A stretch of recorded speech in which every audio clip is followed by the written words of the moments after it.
O que está por trás das histerias coletivas e do pânico moral? O que acontece com os crimes motivados por magia negra? O Brasil pode se tornar uma teocracia? Há um plano de dominação evangélica em curso? O vídeo de hoje é o pânico cristão. O algoritmo da imagem. Quem teve uma infância na igreja como eu, ouviu coisas absurdas sobre jogos de RPG, videogame, sobre desenhos animados, estilos musicais, celebridades e empresas notórias. Os anos 90 foram um chorume de teorias de conspiração descabidas criadas pelo pânico cristão. Silas Malafaia, por exemplo, supostamente escreveu até um livro chamado Homossexualismo, Aborto e Depravação Moral, Discos Voadores e Extraterrestres. Para você ter uma ideia de como foi os anos 90. O pastor Josué Irion, da Igreja Adventista do Sétimo Dia, da qual eu fazia parte, é um nome mais que proeminente de toda essa lambança. Josué denunciava o apelo das grandes corporações em adorar o diabo, fazer os nossos filhos virarem gays, enfiar pornografia e maldições africanas na cabeça das crianças. A Disney era a principal delas, mas claro, a Coca-Cola também. Ele criava as mais absurdas e lunáticas alegações sobre uma conspiração global de dominação satânica, e os fiéis acreditavam com afinco. Vejam um dos vídeos em que ele diz desde a Barbie até a Xuxa Meneghel. Caso o YouTube peça para eu tirar o vídeo do ar, eu deixarei o link aqui na descrição. Estamos jugando com coisas sérias. Dios nos dio una revelación a nosotros. Yo tengo la obligación de decirte a ti.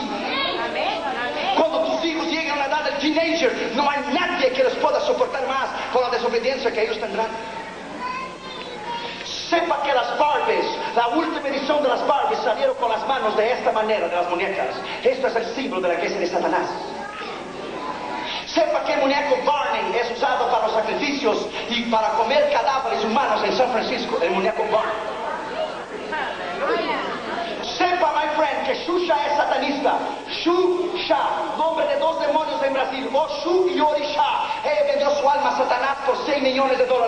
Y ella dona sangre 2 veces por año a la iglesia de Satanás en San Francisco. Ella hizo una película en Argentina, ella durmiendo con su propio hijo. Y creó una muñeca, y esa muñeca le mató a una niña en Brasil. Un hermano me dio a mí una muñeca en México. Cuando la traje a la casa para Catherine, Catherine se enfermó la misma noche que la puse a dormir con ella. En el otro día Dios nos dijo que era la muñeca. Saqué la muñeca y delante de Dios te digo, delante del Espíritu Santo que me era juzgar aquel día. Cuando yo quité el cuello de la muñeca y quité el brazo y las piernas y le eché el latón a la basura, hubo un grito desesperante. ¡Ah! Let me tell you, it is real. Satanism is real in America. Antes los americanos no creían en el diablo, ahora lo están alabando de costa a costa, en toda la nación, en 365 templos. El satanismo es real.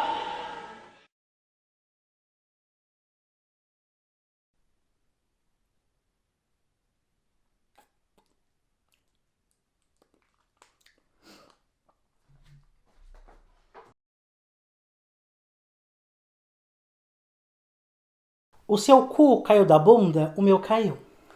O boneco Barney come cadáveres em São Francisco. Xuxa é Oxum e Orixá?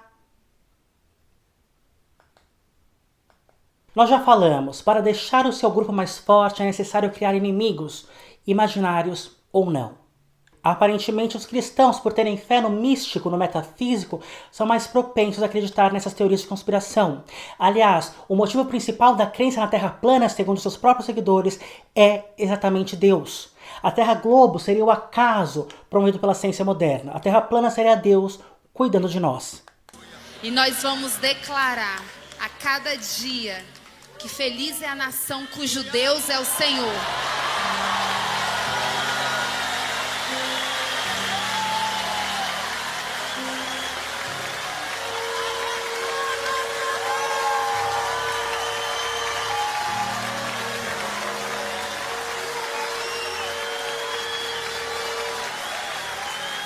E essa nação tão amada, tão querida, ela é do Senhor Jesus. Podem me chamar de fanática, podem me chamar de louca. Eu vou continuar louvando o nosso Deus. Vou continuar orando agora com a minha intercessora de peso, Zenete Rodrigues. Vamos continuar orando, intercedendo em todos os lugares. Sabe por quê, irmãos? Porque por muitos anos, por muito tempo, aquele lugar foi um lugar consagrado a demônios. Consagrados a demônios, cozinha consagrada a demônios, planalto consagrado a demônios e hoje consagrado ao Senhor Jesus. Consagrado ao Senhor Jesus. Ali, eu sempre falo e falo para ele, quando eu entro na sala dele e olho para aquela cadeira, eu falo, essa cadeira é do presidente maior, é o rei que governa esta nação. Os fundamentalistas, embora digam que nós, a esquerda, fazemos mimimi, na verdade eles ganham de lavada. Um dos casos mais emblemáticos foi a canção Meu Amigo Bob. Em 2019, o então artista praticamente desconhecido, Kamaitachi, lançou uma canção chamada Meu Amigo Bob. Em pouco tempo, a canção viralizou. Fundamentalistas religiosos e pais cristãos estavam desesperados. A canção, com uma melodia de canção de ninar misturada com rock, falava sobre um amigo imaginário que mais parecia o demônio. Muito bem-humorado e sarcástico, Kamaitachi canta versos como: Papai, tenho que te apresentar o Bob. Ele vem cuidar de mim quando tu dorme. Diz que eu tenho outras mamães que tu esconde até a morte. E o teu nariz fica branquinho usando água que não pode. Em pouco tempo, o pânico cristão se instalou. A canção seria para desvirtuar nossas crianças. Seria para as crianças que usam o computador de novo, sem a supervisão dos pais, entrarem no satanismo. Não preciso dizer que era uma histeria coletiva. O vídeo do casal cristão Deia e Tiba reagindo horrorizados por uma canção que qualquer retardado vê que não é infantil foi assistido quase 500 mil de vezes, influenciando outros pais que ficaram assustados com o fim do mundo. Kamaitachi, preocupado, tratou de se desculpar. Erro. Embora tenha crescido muitíssimo nas redes sociais até hoje, Kamaitachi poderia ter aproveitado o pânico cristão criado em volta de sua ótima canção, aliás, e conseguido mais notoriedade. Nem tudo do pânico cristão tem que ser ruim. Já que ele existe, vamos ganhar dinheiro com ele. Porque você já sabe, aqui na nossa amizade gostosa, a energia que move o mundo é aquela que deixa o caixa eletrônico ligado. Sabendo disso, Marilyn Manson fez uma carreira toda pautada em polêmicas e satanismo que inflamavam o pânico cristão. Sua figura andrógena, suas letras com ódio tipicamente adolescente, sua afirmação de ser satanista e, claro, o massacre de Columbine contribuíram para sua figura ser tão emblemática nos anos 90. Pablo Vittar bebe desse mesmo copo. Sendo um gay travestido, chama atenção primeiro para se saber se é ou não bonita, se parece ou não mulher. Depois, a depravação, o homossexualismo, as empresas tentando roubar os nossos queridos e inocentes filhos. Prevendo isso, lança Rajadão, uma canção que tem aparência gospel. Assim, o pânico cristão estava lançado. Pablo Vittar, que já tinha passado pela fase de curiosidade primeira que todo artista causa, agora conseguiria ser mais falado. Bom dia, boa tarde, boa noite. E agora deu. Agora virou bagunça de uma vez. Um trans, Pablo Vittar, virou agora cantor gospel. Anarquiza dos seus dotes naturais. Inverte tudo. Mas agora é cantor gospel. Agora mais uma febre do rato. Mais um satanás.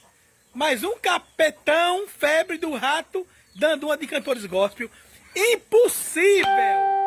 Mas está acontecendo. O mundo está perdido. Lady Gaga foi outra que se fortaleceu pelo meio do pânico cristão. Sua figura causou estranheza e curiosidade no primeiro momento. Depois vieram as teorias de conspiração sobre ela pertencer a uma seita da elite, os Illuminati. No Brasil, o site Danizudo criou notoriedade explicando o significado oculto de cada um de seus clipes. Das mais de 1 bilhão de visualizações no clipe de Bad Romance, sem dúvida, muitas delas foram de pais cristãos preocupados, assim como foi com Kamaitachi. Nem tudo tem um significado oculto. Às vezes, na verdade, na maioria das vezes, o significado é bem explícito. Bad Romance era visto como uma prova de que Lady Gaga vendeu a alma ao diabo. Nós, que não temos os olhos desatentos, já sabemos que o vídeo, na verdade, conta sobre a venda da alma ao diabo de uma maneira simbólica, que é o contrato. O contrato foi tema de um vídeo nosso aqui do canal, A Gaiola de Ouro. e recomendo que você assista, está aqui em cima. Nos anos 2000, o Brasil teve outro pânico cristão. O refrão grudento da canção Ragatanga, do Grupo Ruge, seria uma invocação ao diabo, quando na verdade era apenas a canção Rapper's Delight cantada de maneira errada. É claro que nem a gravadora, nem ninguém explicaram isso, porque o pânico cristão vende. Todo mundo comentava sobre a canção. O pânico cristão vende, mas mata. Ida Popô foi um grande meme do final dos anos 2000. Nos vídeos, um pastor de Uganda contava como homossexuais comiam fezes durante suas relações sexuais. Para isso, ele mostrava vídeos de pornografia fetichista, como se fossem as práticas habituais de um casal gay. Os vídeos viralizaram no mundo todo. O sotaque e a forma como ele falava das relações sexuais eram tidos como engraçado para o público médio, mas inflamaram a população local. Surpreendentemente ou não, em 2013, ser gay se tornou crime em Uganda com pena de morte. Vídeos de supostos homossexuais sendo queimados vivos subiram à internet. Não por acaso, o vídeo original, que não está mais no YouTube, continha, além do tom religioso de pânico cristão do pastor, uma conotação política. Ele era contra o suposto progressismo de Barack Obama. É isso que Obama quer trazer para a África, repetia enquanto mostrava um homem enfiando o braço no ânus de outro. O tom político sempre esteve presente, nós que não estávamos vendo. Perceba que quando eu era apenas uma criança, no final dos anos 90 e no começo dos anos 2000, a igreja cristã já estava fazendo campanha política para o que seria uma ideologia de Bolsonaro. Escute o que o mesmo pastor tão famoso, Josué Irion, diz sobre o comunismo. Minha esposa é cubana. De criança, ela nunca usou o pano vermelho da revolução de Fidel Castro. Eu sei que o Brasil tem uma ideia de Fidel Castro muito errada. Fidel Castro é um assassino, criminal. O Brasil tem uma ideia muito errada do que é Fidel Castro, porque você não viveu lá. Ela nunca usou o pano vermelho da revolução de Fidel Castro, nunca. Se ela dissesse, o meu pai me disse, o matavam. Se dissesse, a minha mãe, o matavam. Colocavam ela na frente das crianças no recreio, e algumas passavam ao seu lado e cuspiam nela. Se burlavam, zombavam, porque ela nunca levou o lenço vermelho da revolução de Fidel Castro, nunca. A convicção sua de cristão e do seu chamado, você não deve vender nunca. Você não deve comprometer a sua convicção nunca. A sua convicção é o mais grande que você tem. Eles podem matar o seu corpo, mas não pode tocar a sua alma. Pastores cubanos, que até hoje, pastores batistas, são fuzilados por Fidel Castro e colocam uma venda nos seus olhos e morrem dizendo, abaixo o comunismo, louvado seja o nome de Jesus para sempre, aleluia. Naquela prisão em 85 em Moscou, eles queriam os endereços, os contatos. Deixa eu lhe dizer, my friend, é um outro nível, é completamente diferente. Deixa eu lhe dizer, nós entramos, my friend, quando a KGB nos tomou na fronteira de Bratislava, Tchecoslováquia e União Soviética, e nos devolveram a Moscou. Você tem que ser suficientemente maduro, que se eu trouxesse um contrabando de Bíblias a essa igreja, para o pastor Círio, para o pastor Glaico, para o pastor Toninho, eu tenho que ser suficientemente maduro, para que se me tomam a mim, eu não entregar você nem a eles. Eu tenho que estar disposto a morrer pela causa. Deixa eu lhe dizer, my friend, lá naquela prisão, lá onde Deus vem você e pergunta, você é suficientemente maduro para morrer por mim? Você me ama o suficiente para dar a sua vida por mim? Quando tomaram aquele bastão de ferro e abriram a cabeça do meu companheiro, eu tirei a minha camisa e coloquei a camisa dentro da cabeça dele. Colocaram nossos pés em cima de um banco, e os guardas saltaram em cima. Lá quando nos escoltaram, quando nos tiraram da União Soviética para Viena, quando eu desci do trem, haviam 16 soldados russos com a metralhadora M16 às suas costas. Eu pergunto, por que 16? Uma só faria o trabalho. O diabo conhece você. Ele sabe a ameaça e o perigo que você é para o seu reino. Quando nos escoltaram até a Áustria e nos levaram até a Dinamarca, e eu me ajoelhei no aeroporto em Viena, eu disse, Deus, eu vivo em um país livre, em um país que pode louvar e vencer o teu nome livremente. Você talvez não pode entender isto. Em 85, Nós colocamos nossas mãos no muro de Berlim. Parecia impossível. Aquela magnitude, aquela fortaleza. 25 metros para cima. De cada 20 metros, uma casinha com um soldado e uma metralhadora. E o arame farpado de pua em toda a Europa Oriental. Quem diria que no dia 19 de novembro de 89 o muro se iria derrubar? Sabe o que Deus estava dizendo quando o muro de Berlim caiu? Edificarei a minha igreja e as portas do inferno não prevalecerão contra ela. Edificarei a minha igreja e as portas do inferno não prevalecerão contra ela. Edificarei a minha igreja e as portas do inferno não prevalecerão contra ela. Bendito seja o seu nome. A pastora e ex-ministra Damares Alves tinha um discurso bastante inflamado no pânico cristão, já no comecinho dos anos 2010. Talvez vocês nunca prestaram atenção no que está acontecendo com a educação nesse país. O que está acontecendo com as escolas brasileiras. O que está acontecendo com os seus filhos, com os seus netos. Irmãos, e eu me emocionei muito de ver os cordeirinhos aqui hoje, né? Nossas crianças aqui. E fiquei muito feliz porque eles vão ter ali agora 40, 50 minutos com os nossos professores. E na escola dominical tem mais 40. Mas as nossas criancinhas, os nossos cordeirinhos ficam aos cuidados da igreja 1 hora por semana. E aos cuidados da escola 8 horas por dia. Porque às vezes a gente deixa as crianças 8 horas por dia na escola. E sabe o que estão fazendo com as nossas crianças nas escolas?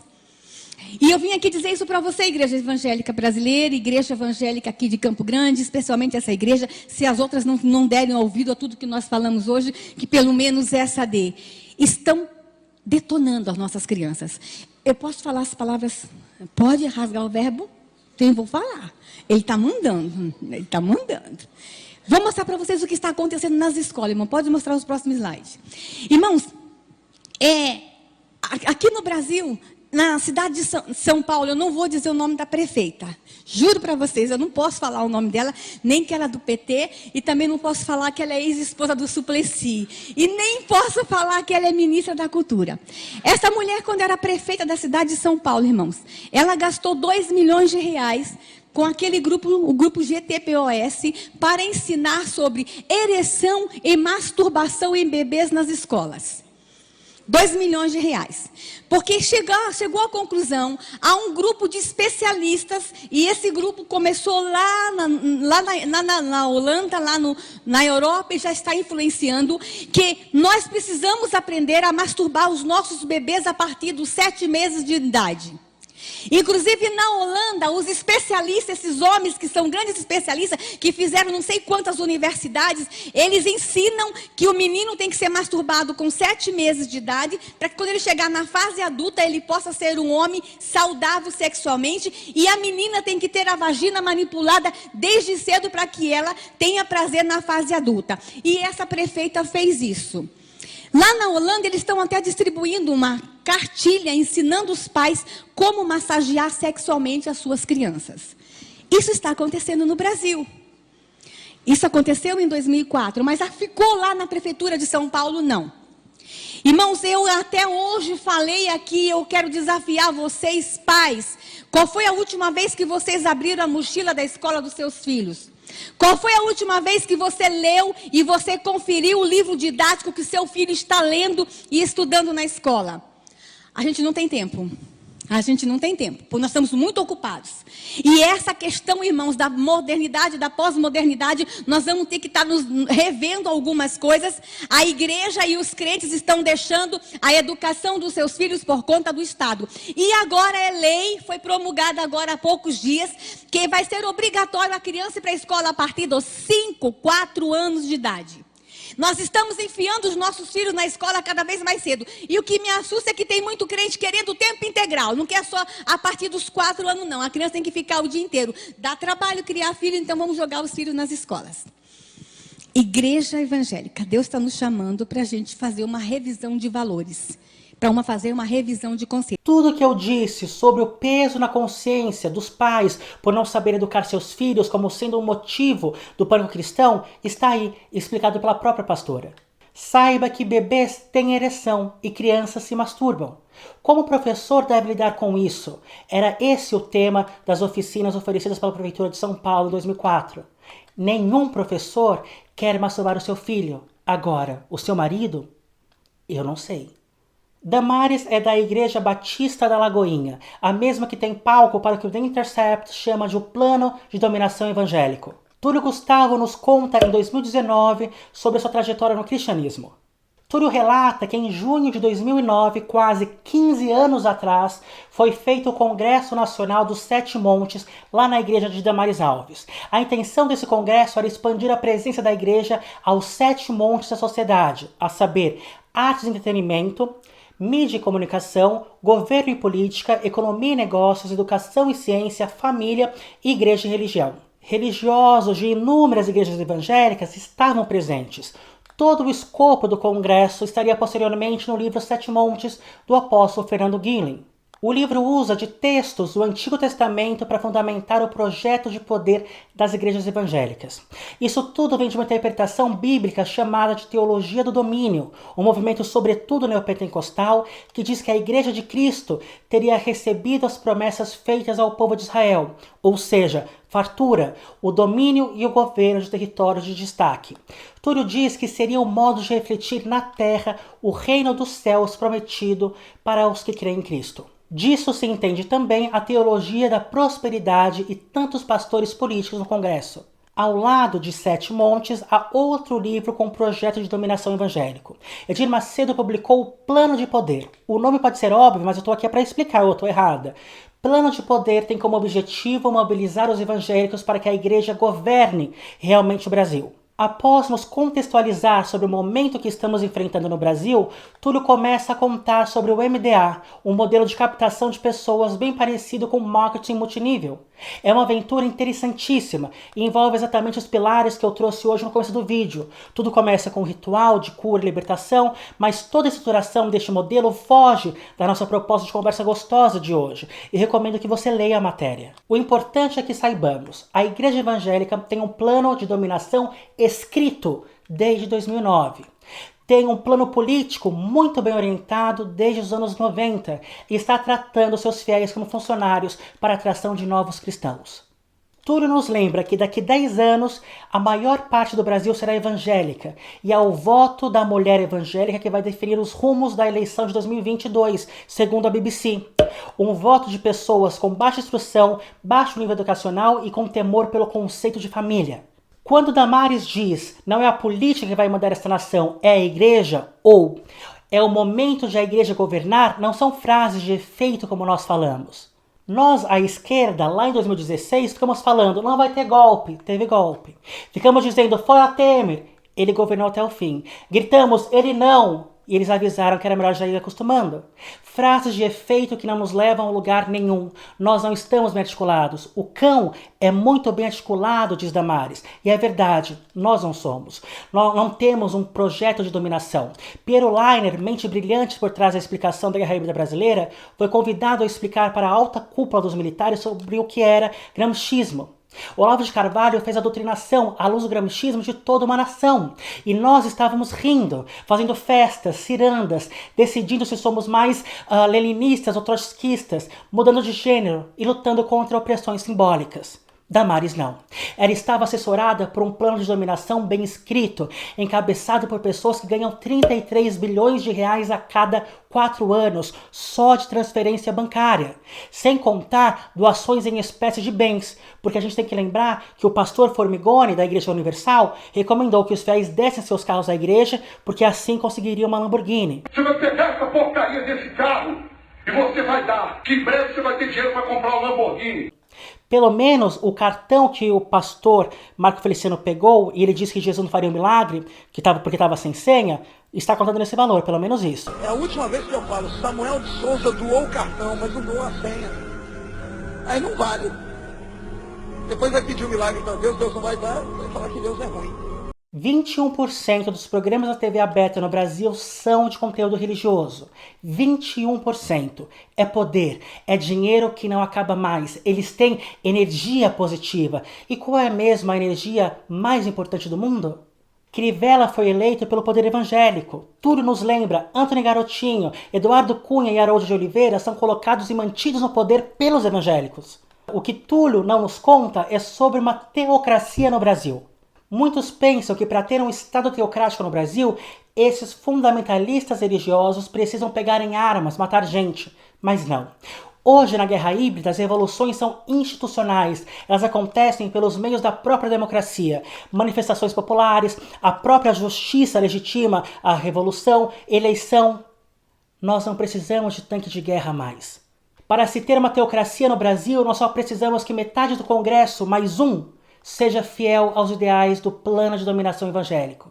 Eles só precisam de metade mais um. E isso não é muito difícil num país conservador como o Brasil, que é contra o aborto, casamento entre pessoas do mesmo sexo e educação sexual para crianças. Eles têm tudo. Eles têm o povo, eles têm dinheiro, caindo dos bolsos, em malas, em templos, em pedras trazidas de Israel. Eles não são lunáticos, eles são muito bem articulados. Eles sabem o que estão fazendo. Nós não. Você sabia que os conselheiros tutelares são eleitos? Não? Eles sim, e fizeram campanha maciça para dominar também esse espaço social. Nossas crianças mais fragilizadas estão na mão do plano de dominação evangélico. Crianças que foram abusadas estão grávidas, crianças que têm pais alcoolizados. O interessante em relação ao cristianismo, além do proselitismo, é uma postura muito segura e fundamental. Os deuses e divindades de outras religiões são Satanás, não só os da matriz africana, são de todas. Se você disser a um cristão que uma criança se curou na Índia depois de um ritual a Ganesha, eles dirão, Satanás também tem poder. É Satanás enganando o povo, levando todo mundo para o inferno. Se você traz uma postura de laicidade, eles dizem que estão sendo perseguidos pela cristofobia. E até o anticristianismo é uma prova de que o cristianismo está certo, porque eles seriam perseguidos no final dos tempos. Até mesmo se o número de cristãos diminuir, isso é uma prova de que estamos indo para o fim dos tempos relatado em Apocalipse. O anticristianismo também é cristão. Não tem para onde correr. É uma narrativa muitíssimo poderosa criada por anos e anos de dominação, tanto da Igreja Católica quanto da Igreja Protestante, mais recentemente. As diversas interpretações da Bíblia criaram um jogo político sobre as Escrituras. A Bíblia em si é política, mas também é muito, muito políticas as suas interpretações. Para falar sobre isso, já contei para vocês, agora na última sexta-feira do mês de agosto de 2022, dia 26, sexta-feira na verdade, nós vamos estar com a biblista maravilhosa Angela Natel. Então fiquem atentos, assistam que ela é maravilhosa, ela é a pessoa mais inteligente que eu já tive contato na minha vida, sem dúvida nenhuma. O pânico cristão deixou crimes sem solução, censurou entretenimentos, dividiu famílias e fez muitas pessoas ganharem dinheiro. O pânico cristão continua vivo e está fazendo grande estrago. Enquanto nós estamos perdidos em discussões circulares sem propósito material na internet, há setores da sociedade que estão cada vez mais bem preparados para nos dominar. Nada que está no palco é à toa, tudo é forjado, mas o que acontece na coxia é muito importante. Quando eu digo que nós não vamos vencer, não é uma frase pessimista sem fundamento. Estou mostrando que os olhos desatentos estão deixando de ver. Nossos inimigos não são só os quatrocentões, os grandes empresários, os grandes bancos. Nossos inimigos não são só os fazendeiros e a grande mídia. São os pastores, os padres que estão jogando com a fé das pessoas. São os intelectuais, os algoritmos das redes sociais. Somos nós. Nossa desorganização, nossa idealização demasiada, nossas utopias de sociedades outras.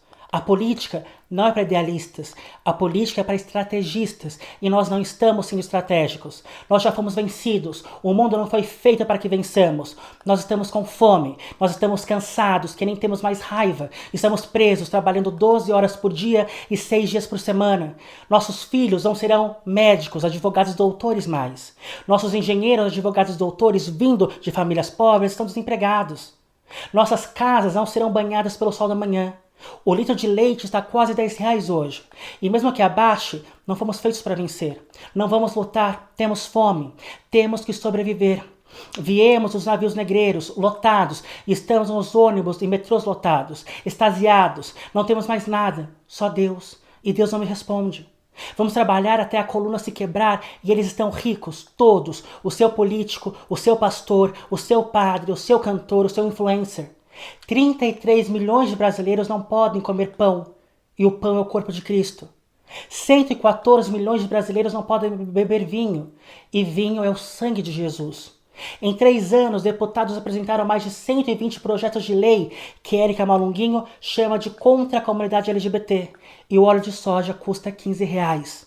Ninguém pode nos salvar. Os perigos do mundo não são a magia negra, Exu ou os transexuais. Mas ninguém está preocupado com os perigos do mundo. Ninguém está preocupado conosco, comigo ou com você. Se quisermos existir, é o momento de nos fortalecermos. É o momento de criarmos nossa força. Nós passamos fome, nós não temos onde dormir nas praças, mas embaixo do concreto a terra, e a terra da vida. Jesus não veio trazer a paz, ele veio trazer a espada, e o mundo está em guerra. Só você não vê.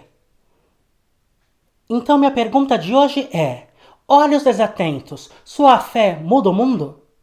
Eu sinceramente torço para que você se inscreva nesse canal, curta e compartilhe esse vídeo. Que Deus nos abençoe a todos. Eu espero que você seja feliz.